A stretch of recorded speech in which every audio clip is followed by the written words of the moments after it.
Ons maak die Bybels oop by Josua 11, vanoggend die laaste deel uit die reeks wat ek vroeër opgestel het, vanuit Josua 1 tot 11, die afsluiting ook daarvan. Wanneer ons die geskiedenis van Josua vanaf die eerste hoofstuk beskou, dan sien ons hoe die Here 'n nuwe leier gegee het na Moses. Ons sien hoe die Here hulle voorberei het vir die eerste geveg, anderkant die Jordaan.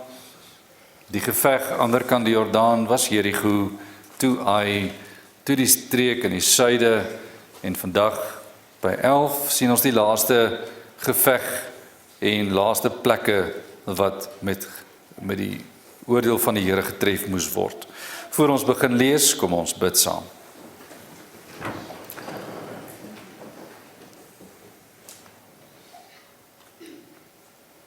Almagtige en barmhartige God, wanneer ons U naam aanroep met 'n geopende Bybel, is ons gebed een van verwagting. Ons toenadering tot U een van vertroue en 'n behoefte om U woord te mag lees. Here, U is ver bo ons verhewe en U woord is vir ons so kosbaar en die skriflesing vir ons baie belangrik. En daarom wanneer 'n geopende Bybel voor ons lê en ons bid, Here, laat U woord nou in ons midde tuiskom, beteken hierdie gebed dat ons vra, Here, help ons om te verstaan. Laat U Gees ons verstand verlig en verhelder, dat dit wat ons lees werklikbaar by ons tuiskom. En die verduideliking van hierdie woord helder kom, sodat U wil sal geskied. Laat dit wees volgens U genadige wil, in Christus Jesus naam. Amen.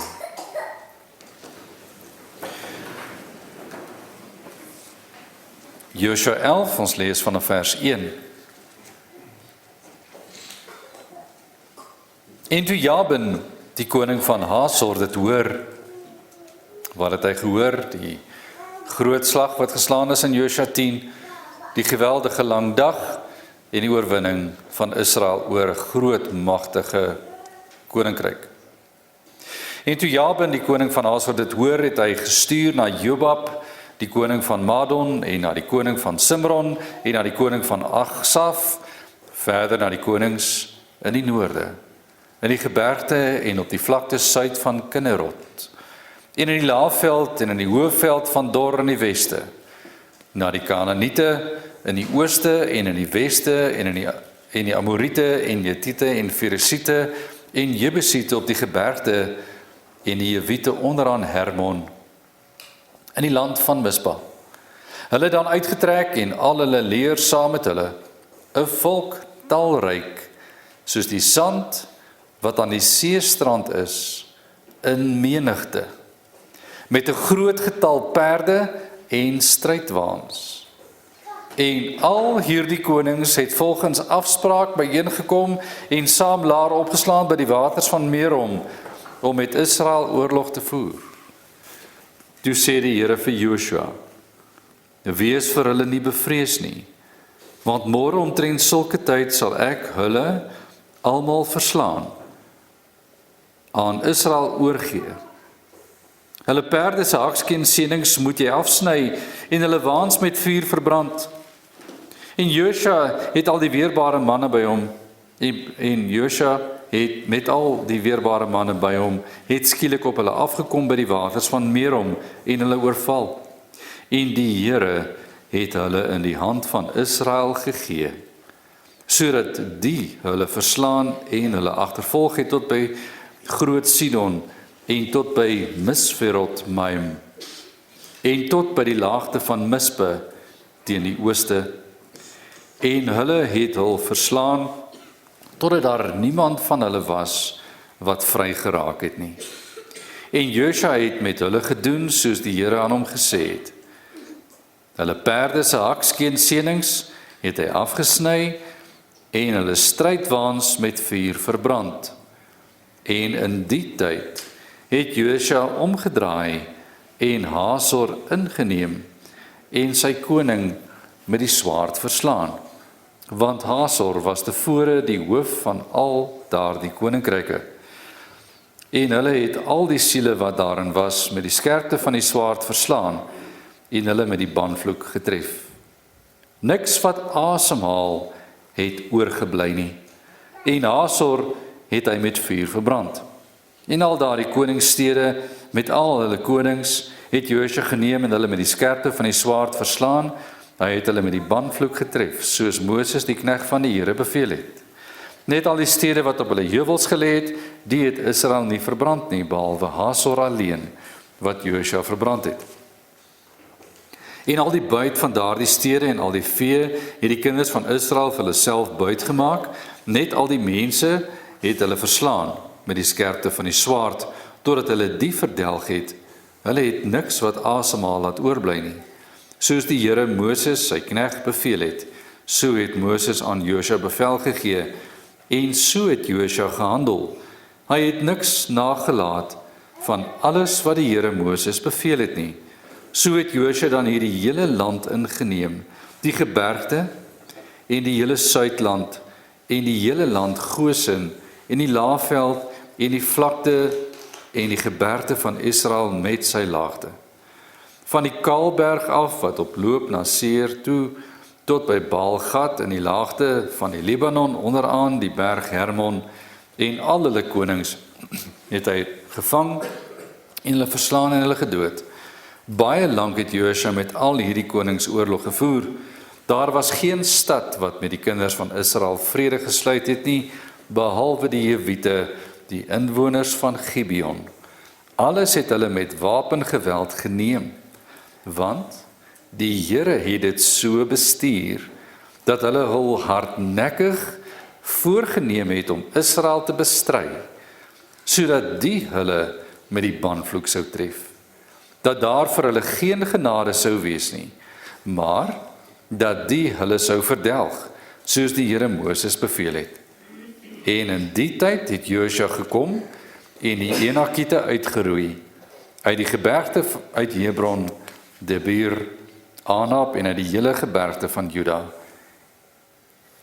en die hele gebergte van Israel, met al stede, saam met Josua hulle met die banvloek getref. Niemand van die Enakiete het oorgebly in die land van die kinders van Israel nie, net in Gaza, in Gat en in Asdod het hulle oorgebly.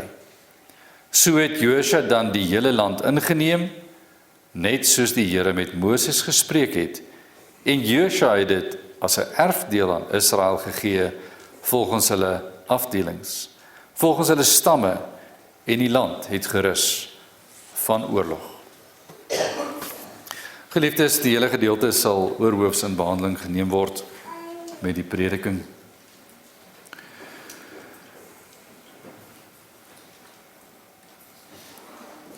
Geliefdes in ons Here Jesus Christus, watter geveg sal die maklikste afgehandel word? Is dit die geveg waar ons een opruk en probeer om 'n magtige volk te verslaan? Of sal dit die een wees waar ons as 'n groot menigte bymekaar span en so probeer om koning vir koning, almal saam bymekaar, 'n groot moondheid te vorm en dan aan te val? Opsie 2, in die oog van enige mens, is die opsie. Want hoe groter die mag, hoe makliker die aanval. Hoe meer mense, en onthou, hulle stryd was man op man, een op een. Hulle het nie van ver af geskiet nie. Hulle het nie bomme geplant nie. Hulle het nie missiele afgevuur nie. Hulle het met die hand mekaar aangevat. So hoe meer jy is, hoe makliker wen jy. Logies? Dis nie wat in Josua 11 staan nie.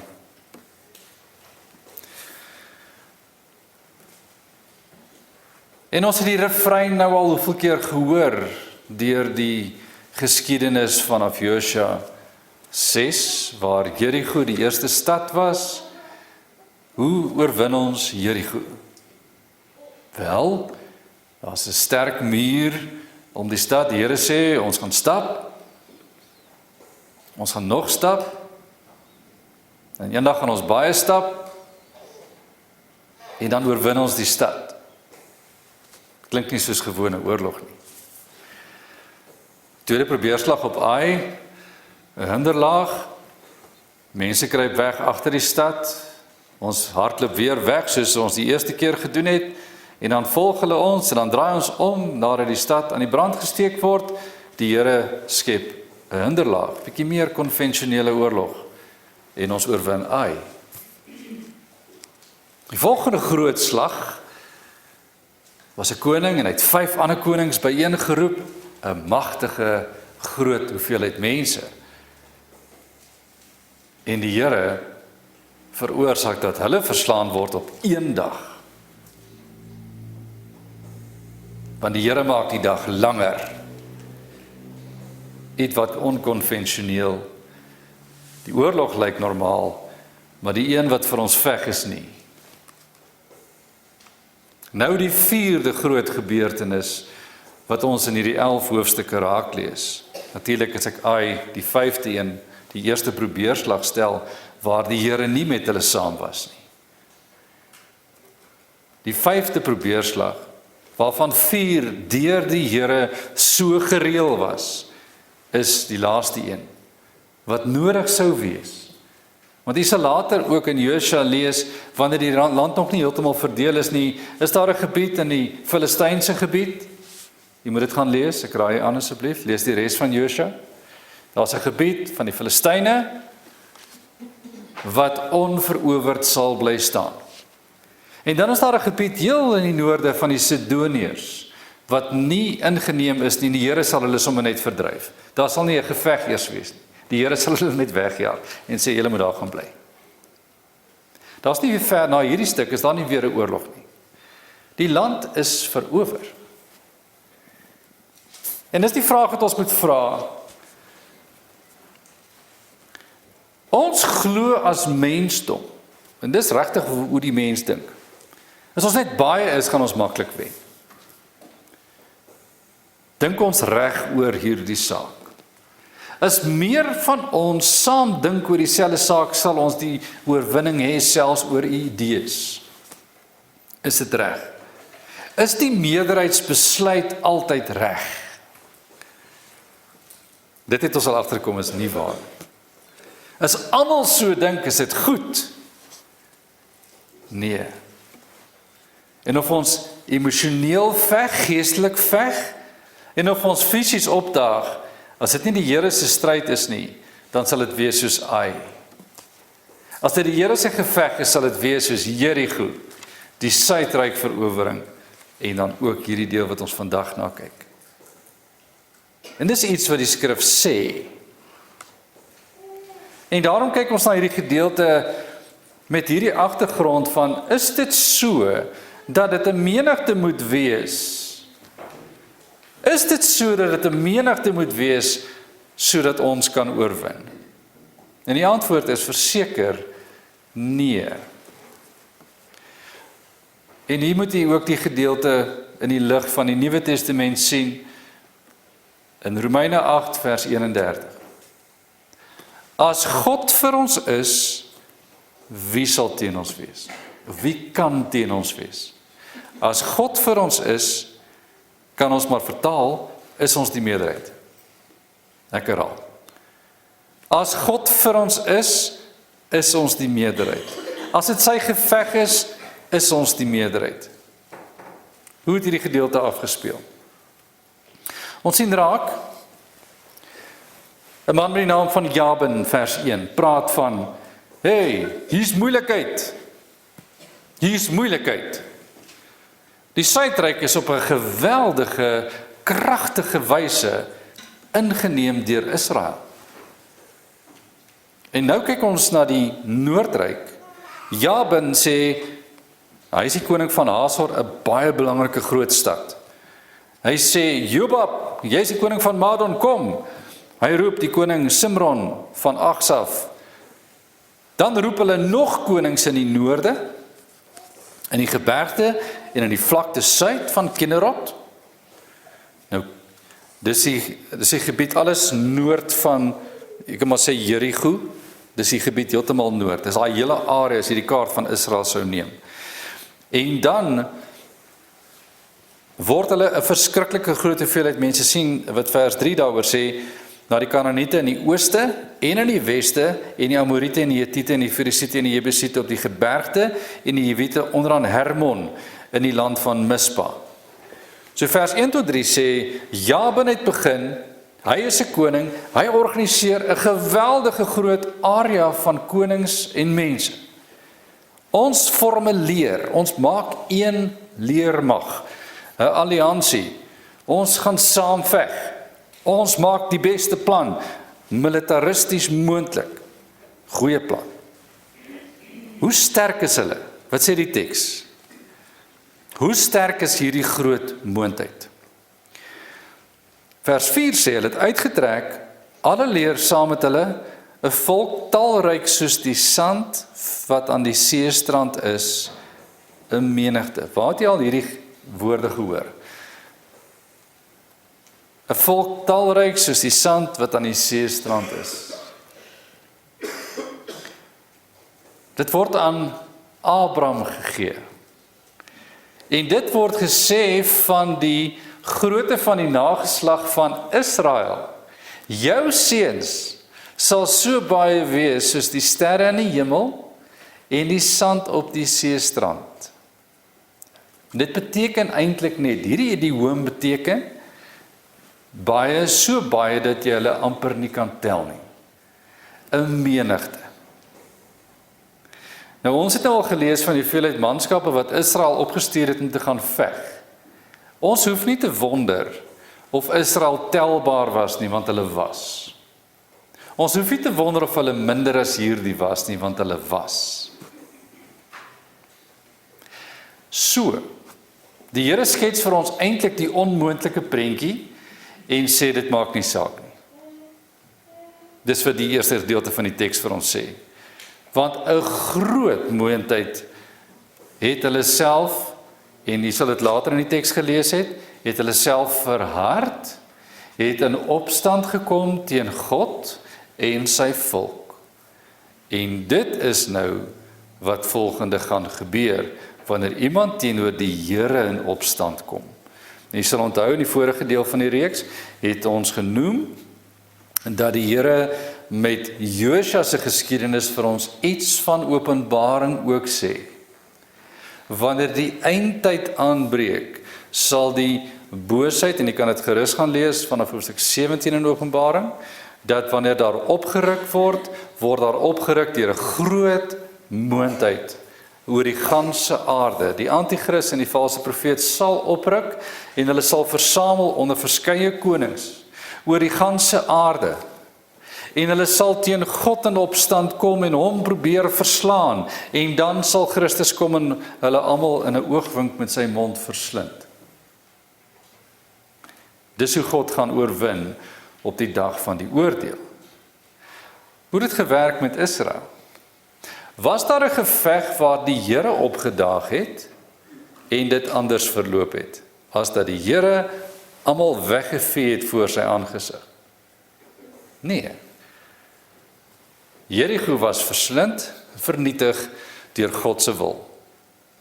Die banvloek is gegee. Ongehoorsame Agan veroorsaak dat Israel die tweede geveg verloor, want hy het goed gevat wat hy nie mag nie. Dit was die enigste plek waar nie goed gevat mag word nie. Toe die Here regreël en gehoorsaamheid en vertrou op die Here Agan, die volgende plek tref, Ai verslaan die Here geweldig en maklik die volgende groep. Die suidryk oorwinning ook maklik en geweldig met God se almag. En nou kyk ons na mense so baie Net in getal, 'n geweldige groot hoeveelheid. Wat nog? Hulle wat aan die seestrand is 'n menigte. Hulle is soos die sand van die seestrand 'n menigte. En 'n groot getal perde en strydwaans.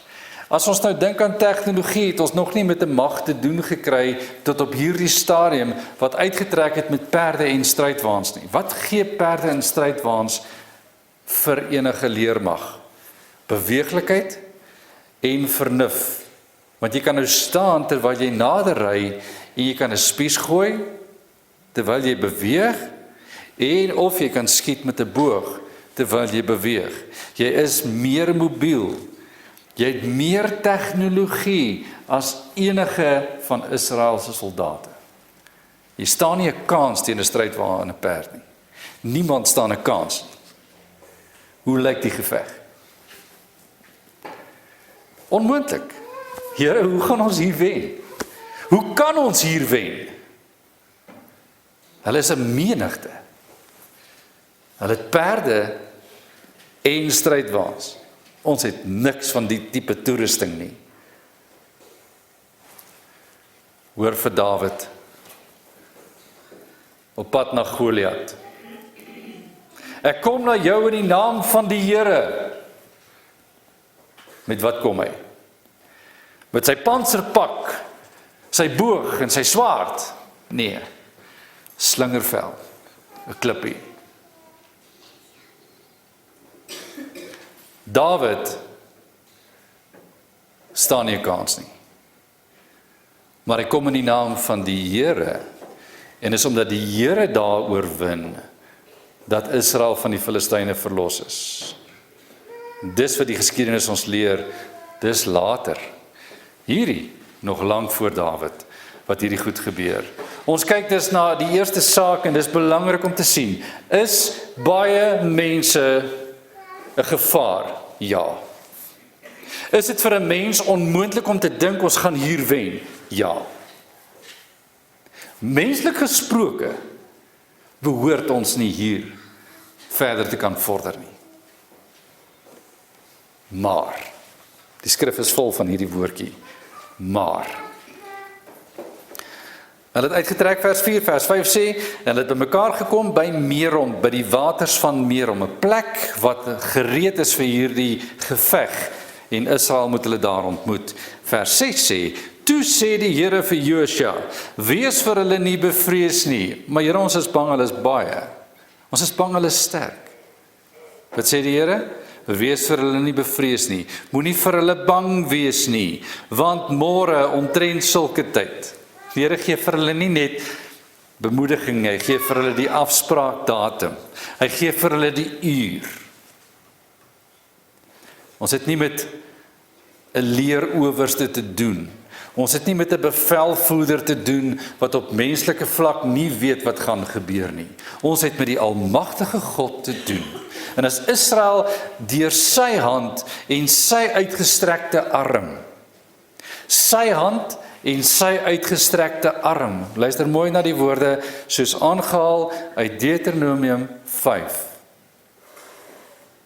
Die Here sê, ek het julle uitgelei uit Egipte met 'n sterke hand en 'n uitgestrekte arm. 'n Hardnekkige farao kon julle nie vashou nie. 'n Hardnekkige farao kon julle nie keer nie. 'n Hardnekkige vyand kan julle nie keer nie. 'n Uitgestrekte arm en 'n hart en 'n sterke hand, dis wie vir Israel veg. Hy gee vir hulle die datum, hy gee vir hulle die tyd. Môre omtrent sulke tyd sal ek hulle, hoor die Here se woord van bevestiging, hoor die Here se woord van sekerheid, sal ek hulle almal verslaan. Sê weer Here, ons hoor nie mooi nie, ons kyk nie eers mooi nie. Môre, omtrent sulke tyd, sal ek, sê die Here, hulle, die vyand, almal, nie een sal oorbly nie, verslaan. Die skrif is duidelik. Wie se geveg is dit? Josua 10 het gesê, dis die Here se geveg. Hoekom doen die Here dit so? Want dit is vir ons onmoontlik om onsself te verlos. Dit is vir ons onmoontlik om ons eie redding te bewerk. Dit is vir ons onmoontlik om die land wat God beloof het te vat, sonder dat hy dit gee.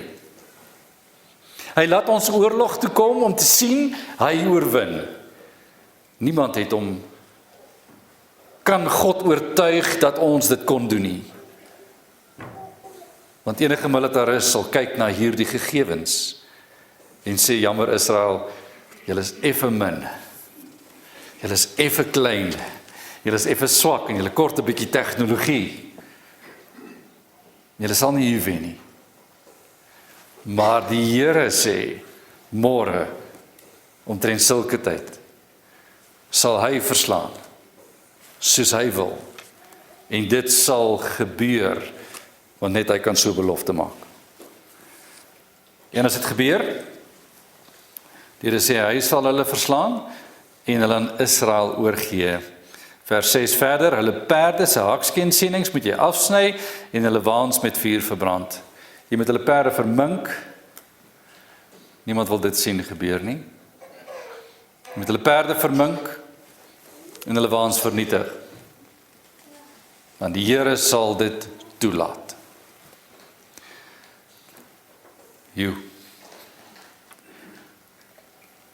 Is 'n magtige alliansie, 'n samesnoering en 'n sameswering dan nie sterker as Israel nie? Nee. As die Here met ons is, dan storm ek 'n leerbende. Met my God, sê Psalm 18, spring ek oor 'n muur. Met my God gaan ek deur 'n dal van doodskade wee en ek sal geen onheil vrees nie, sê Psalm 23. Nie op my eie nie. Nie op my eie nie, maar in die Here. Moenie bang wees nie, sê die Here vir Israel. En dit vat nie lank nie. Vers 7, Josua het met al die weerbare manne, weer eens, ons het gehoor, daarom is al gesê, ja, net so 2-3 is nodig. Van daar af is hulle met al die weerbare manskappe elke keer slagveld toe. Elke keer met al die weerbare manne. En dis nie miljoene nie, maar dis baie. Is hulle slagveld toe en wat het gebeur? God se wonderwerke word konstant gelees in hierdie geskiedenis. En Josua met al die weerbare manne, by hom het skielik op hulle afgekom. Hoe oorval jy 'n manskap grootte van hierdie magtige leer? En skielik word jy oorval. Waar begin jy om iemand skielik te oorval? As God jou oë nie toemaak nie, sal jy sien.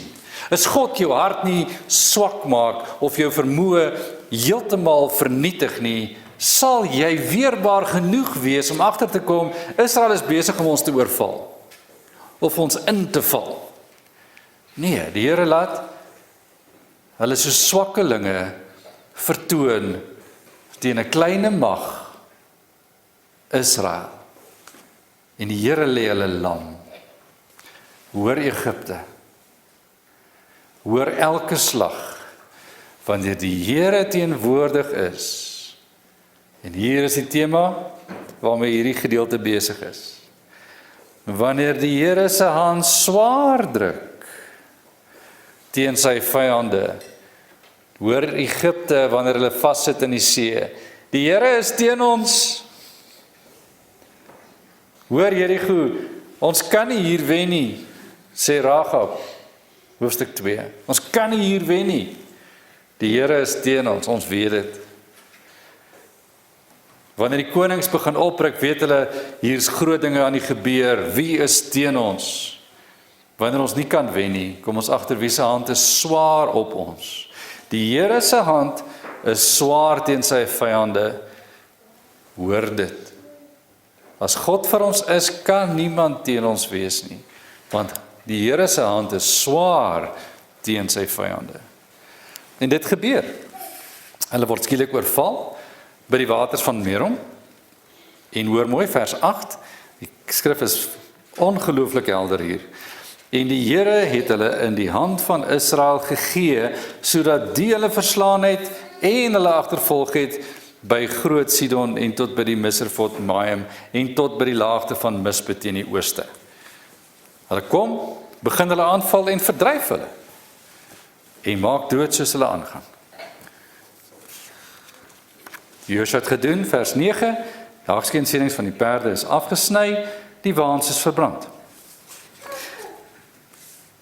Toe, soos ons by al die gevegte sien, die slag word geslaan, die weerbare manne word op die slagveld vernietig. Dan draai hulle om en hulle gaan na die vestings toe, na die stede, waar die ander mense gewoon het. En dan word stede, in die eerste plek wat ingeneem word is, Jabin se stad, Hasor.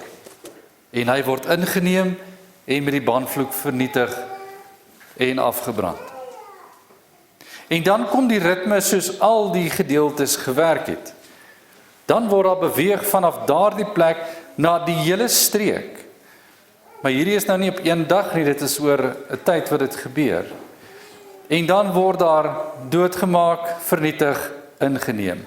Doodmaak, vernietig en ingeneem. Ons lees in vers 16.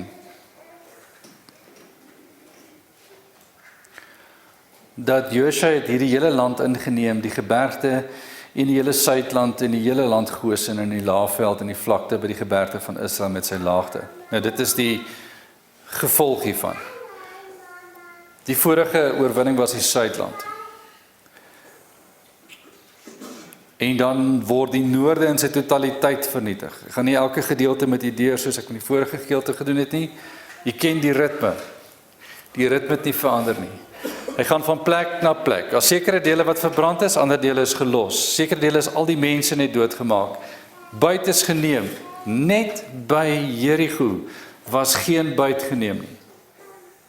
By al die ander plekke is buit geneem. Hier is ook selfs vee aan die lewe gehou. En dit is geneem. Wat gebeur? En hier moet jy nou die oorsigtelike prentjie sien van al 11 hoofstukke.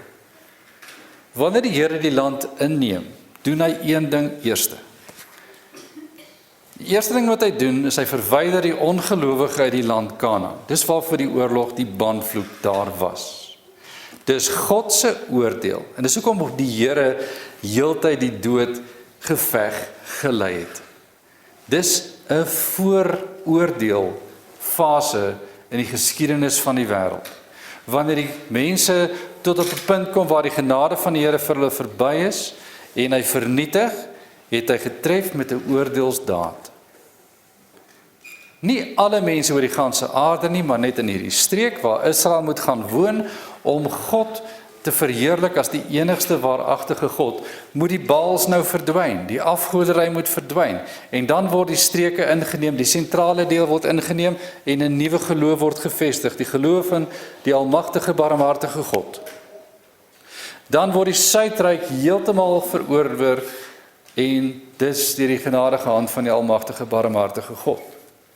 Ons lees van die Jewiete wat bedrieg het, en slawe word, en dienaars word. En ons sal verstaan dat in daardie gedeelte van Israel se onvermoë om die Here te raadpleeg, hulle gaan sukkel met afgoderry vanuit die Jewiete, want die afgoderry sal nog bly in die Jewiete. Hulle gaan nie noodwendig Israeliete word nie, en hulle gaan dus hulle afgoderry nog steeds beoefen. En dit word vir Israel 'n struikelblok. Onthou dit vir die volgende stuk van die geskiedenis wat kom. En wanneer die Noordryk verower word, maak die Here die res van die land oop, verwyder die mense wat in valse godsdiens verval. En Israel trek in. En dan is hy nou oorgaan na hoofstuk 12 en 13, tot eintlik by hoofstuk 19, dan gaan jy raak lees, nou kry elke stam 'n blyplek. En Israel kry 'n leefplek. En die godsdiens van Israel, met ander woorde, dit wat die woord van God leer word, die kern van die geloof van Israel, geen ander gode word meer gedien nie. Die wil van die Here word erken as die wet van God wat nou regeer.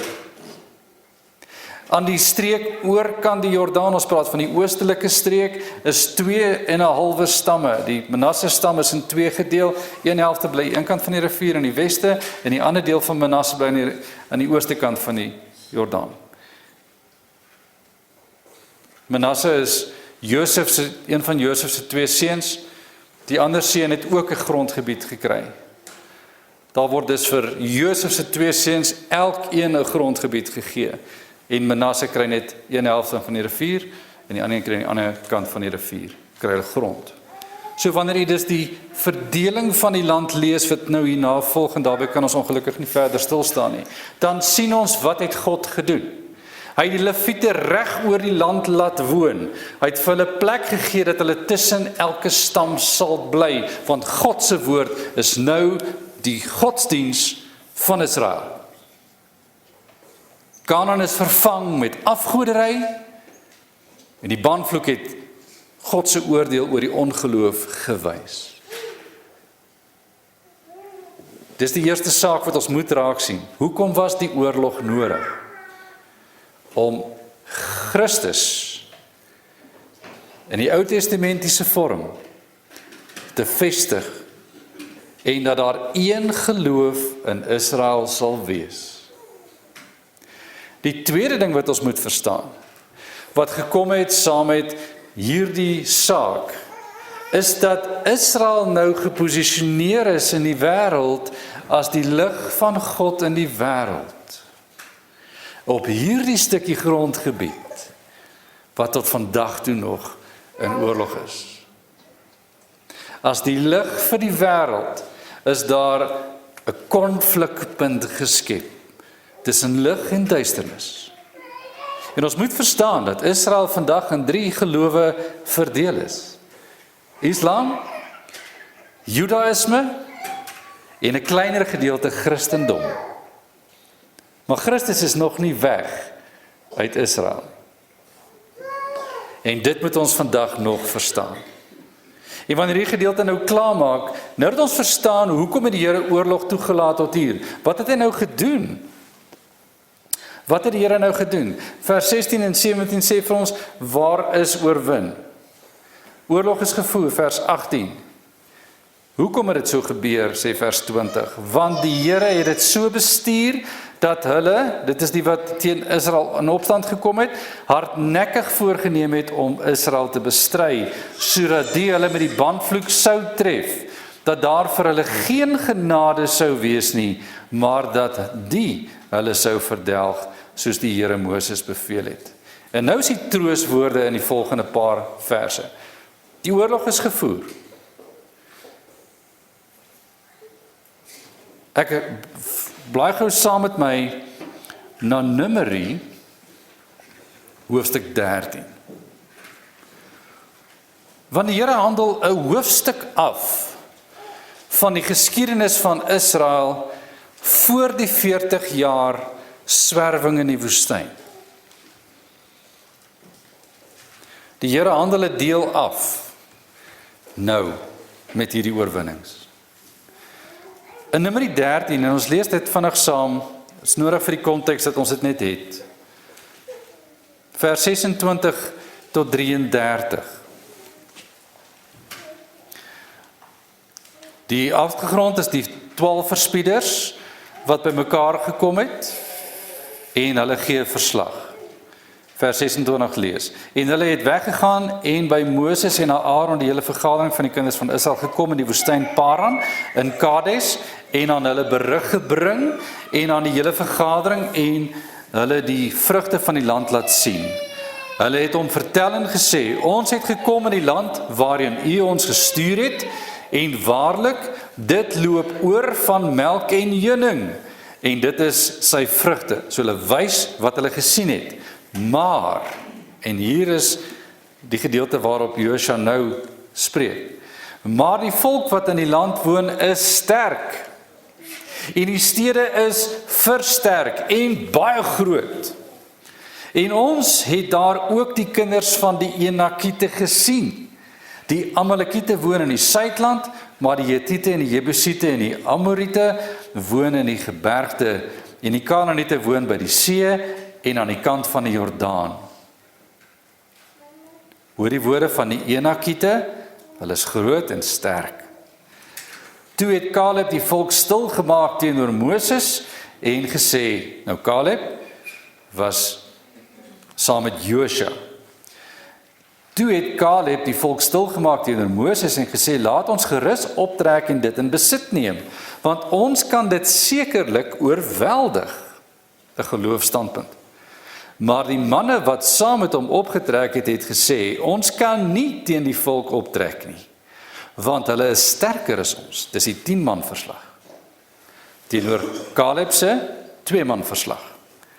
So het hulle dan slegte gerugte onder die kinders van Israel versprei oor die land, wat hulle verken het deur te sê, die land wat ons deurtrek, om dit te verken, is 'n land wat sy inwoners verteer. En al die mense wat ons daarin gesien het, is groot manne. Ons het daar ook die reuse gesien, die kinders van Enak, van die reuse afkomstig, en ons was so springkane in ons oë. So was ons ook in hulle oë.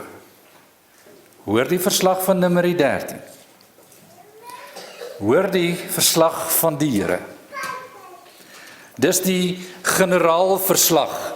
Dis die einde van die oorlogverslag. Ons is klaar met oorlog, sê die Here. Hierdie is heel wat na hierdie verslag aanvanklik gedien het. Nou hoor ons die Here se verslag. Vers 21, Josua 11. En in die tyd het Josua gekom en die Enakiete uitgeroei. Wie was die Enakiete? Die reuse. En in die tyd het Josua gekom en die Enakiete uitgeroei uit die gebergte, uit Hebron, Debir, Anab en uit die hele gebergte van Juda en die hele gebergte van Israel, met hulle stede saam met Josua het hulle met die banvloek getref. Niemand, vers 22, van die Enakiete het oorgebly in die land van die kinders van Israel nie, net in Gaza, in Gat en in Asdod het hulle oorgebly. Daar was 5 stede van die Filistyne aan die westelike kant. Gaza is vandag nog bekend as die Gaza strook. Dis aan die kant van die Groot See. As jy na die kaarte sou kyk, sal jy sien so klein stukkie. As Israel se kaart altyd geteken is, as so klein blokkietjie of eintlik so klein halfmaandjie wat altyd uitgesny is in die kaarte. Wat is daardie? Dis die plek van die Filistyne. Jy sal in Rigters weer van die Filistyne lees. Die Filistyne het daai stukkie van 5 stede het hulle behou. En in hoeveel stede het daar Enakiete oorgebly? Net in die stede van die Filistyne.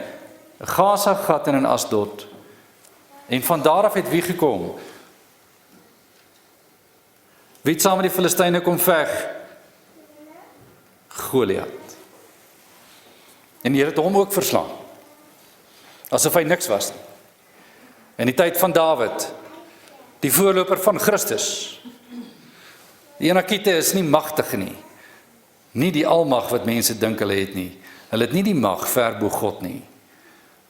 Enakiete, sê die Here, afgemerk. Verslag van 10 manne, julle is almal dood in die woestyn. Caleb leef, Josua leef, hulle is verslaan.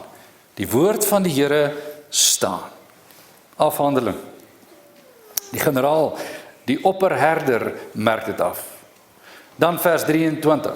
So het Josua dan die hele land ingeneem, net soos die Here met Moses gespreek het. En Josua het dit as 'n erfdeel aan Israel gegee volgens hulle afdelings, volgens hulle stamme. En die land het gerus van oorlog. Mense wat sê, hierdie Ou Testamentiese geskiedenis is net oorlog. Wat was die doel van hierdie oorlog? God se heilige oorlog. Met 'n tydperk, met 'n dag, 'n datum en 'n uur. Die Here is in beheer tot aan die einde van daardie oorlog. Hoekom? Want die blyplek moet voorsien word. Adam, hier's vir jou 'n tuin, bly. Abraham, ek stuur jy na 'n land, gaan bly. Jy staan klaar in Kanaan. Hierdie sal jou land wees, Abraham. Die Here kom en wys vir hulle, gaan kyk na die land wat aan julle behoort. Jammer Here, ons kan nie daar ingaan nie. Hulle gaan daarin. Caleb en Josua weet dit. Hier bly hulle nou in die land Kanaan. God se land. 'n voorbereiding op die land wat aan hulle sal bly tot in ewigheid. 'n voorskou van 'n land wat oorloop van melk en honing, wat wys op 'n hemel. Die aarde is nie die hemel nie. Maar daar kom 'n tyd en 'n dag en 'n uur, wanneer die hemel bereid sal wees om ons te wys, dis hoe die hemel lyk. En die Here sal dit voorsien op sy dag, sy tyd en sy uur. En die geliefdes, hoekom is die stuk in die Bybel? Hoekom is 11 hoofstukke van geweldige detail besig om ons so te vermoei? Dat ons kan sien, die Here is besig met herskepingswerk op pad na die ewigheid. En ons is hiermee besig. En ons moet een saak onthou, want dis dit hierdie gedeelte in besonder vandag se gedeelte leer, is dat die hand van die Here swaar is op sy vyande.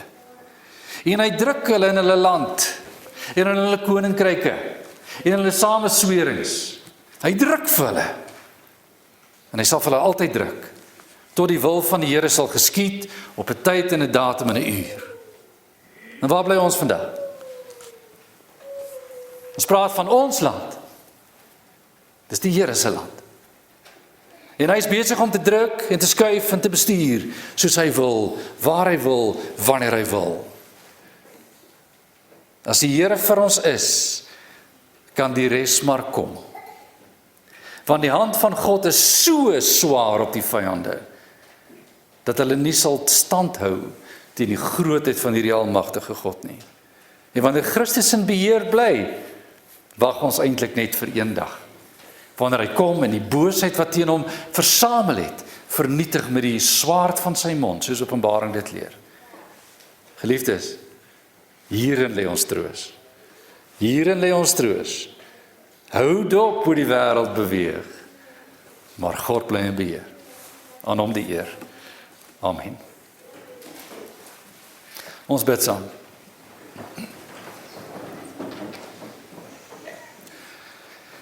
Almagtige en barmhartige God, ons sien die oorwinningswerk van Christus oor die ganse wêreld. En ons sien dat wanneer die koning op die wolke moet kom, ons Here Jesus Christus, die oorwinnings in die land Kanaan sal lyk soos die vulletjie, die kleintjie van die stryd wat volëinding vind in Christus. En Here, ons sien dit raak vanuit die Ou Testament. En ons weet hierdie testament is maar 'n voorskou van die ewige waarde van die nuwe en die ewige tyd wat saam met u sal gebeur. En daarom bid ons vir bemoediging vir u kerk, wat moet aanskou hoe die wêreld lyk, onstuimig beslis, in u beheer verseker. Niks sal gebeur en geen haar sal van ons hoof val sonder dat u dit weet nie. En in u bewaring is ons veilig. In u versorging is ons sekuur in u hand. Laat hierdie bemoediging ons al hoe meer oorweldig, want dis wat u doen. Ons gebed is, Here, dat u ook elkeen sal lei om dit te kan verkondig as bemoediging vir ander. U genade is vir ons genoeg, o Here, en u oorwinning is sekerheid. Aan u die eer, die dank en die lof in Christus Jesus naam. Amen.